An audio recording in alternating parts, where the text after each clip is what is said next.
Welcome back to AM Northwest. Did you know that Bruce Springsteen was on the verge of being dropped by his record label when he wrote one of the most iconic records in rock history? Here to share more, we welcome back the author of Tonight in Jungleland, The Making of Born to Run, music journalist and best-selling author Peter Ames Carlin. Great to see you. I've got to ask you first, though, before we talk about Bruce, let's touch on Brian Wilson. He passed recently, and you wrote a book about him as well. Yeah, that was my first music biography. Yeah. It's called Catch a Wave. And so I got to know Brian pretty well over the period of about a dozen years or so. That was like right in the middle of that period. And so he was just a really lovely and slightly tormented, but always sweet and relatively guileless person. Yeah, he seemed like I think we all thought we were going to lose him much earlier. Yeah, no, when I first became enamored of Brian Wilson and his music, I was, one of the first things I learned was that this guy was really damaged and he was probably going to die soon. Yeah. And I was 13 years old when I heard that for the first time. Yeah, and then here he is. Yeah, and then by the time I actually was really honored. I got invited to the memorial service, and I was there in last month down in LA. Wow. And it just occurred to me, like, I was such a little guy when I first got to know about Brian, and here I was at his memorial, and I was like, he'd made it till I was, in my dotage. I'm 62. So it's like, it's been a while. It's been a while. That's awesome. Let's talk about, though, Tonight in Jungleland. And it came about, I understand, the idea to do this, to write about this, was you were with some friends having dinner, and a good friend of yours, Charlie Cross, yeah, he was a really, really good writer whose work I was familiar with from the University of Washington student newspaper in the mid-70s. And he, in 1980, founded this Bruce Springsteen fan magazine called Backstreets. But because Charlie was so smart and had such, sharp critical acuity, he transformed kind of, the boundaries of what a single artist devoted magazine could be, just in terms of being, a really serious journal of ideas about music and culture and politics, with Bruce kind of operating at the center. But Charlie came with some friends for dinner last summer, and I had been starting to work on the book. But Charlie hadn't really written about Bruce for a while, but obviously maintained an intense interest. And along with being a great writer, he was a great editor. And he told me, he said, listen, the question you need to answer in this book is, like, Bruce's first two records were really good, had some great songs on them, but they're spotty here and there. Right. And he goes, but then you get to Born to Run, and how did it all get so great? So great. And it was such the perfect question to ask. And then tragically, a week later, he died of a heart attack. And so being able to work on this book in the months after that was a little bit like having Charlie in the room with me. Oh, that's so great. So that was kind of nice. Well, I mentioned in the intro, Columbia Records was about to drop Bruce. Yes. So tell me how it evolved from there. His first two records came out in 1973. He was quite young, and the first was, both of them were critically acclaimed.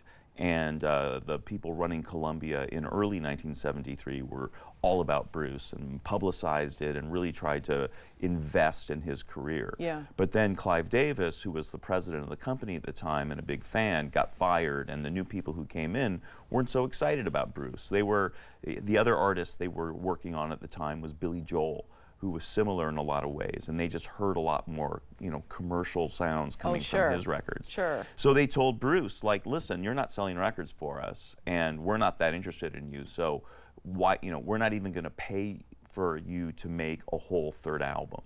We're just going to give you enough money to make a single, and if that sounds like something that could end up on the radio, we'll give you the rest of the budget for the record.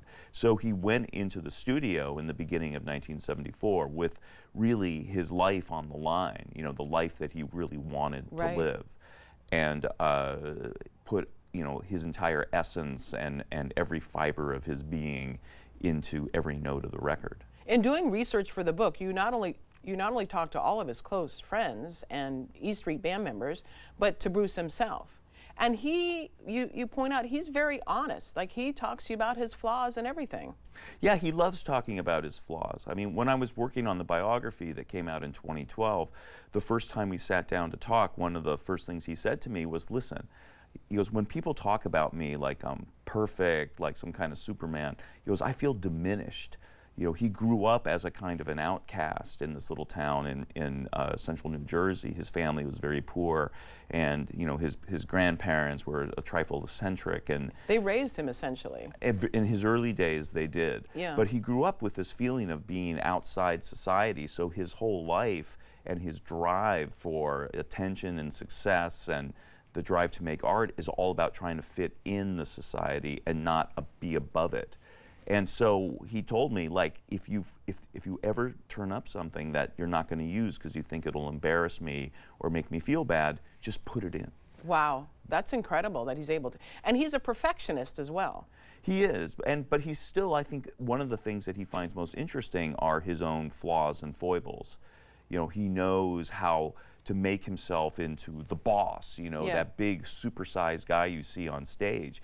But that guy's a projection of a part of Bruce. The rest of him is far more murky and far more complex and not, not massive. He's a human-sized guy. And one of the things I think he finds most interesting is the journey that normal guy that, he feels like, right.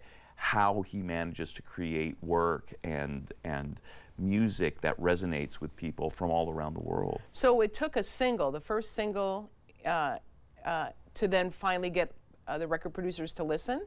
Yeah, the record executives were slowly paying a little more attention, right. because there were a very eminent music writer and critic named John Landau wrote a column in the spring of 1974 after seeing a couple of Bruce's performances, and he says, listen, I have seen Rock and Roll Future, and its name is Bruce Springsteen.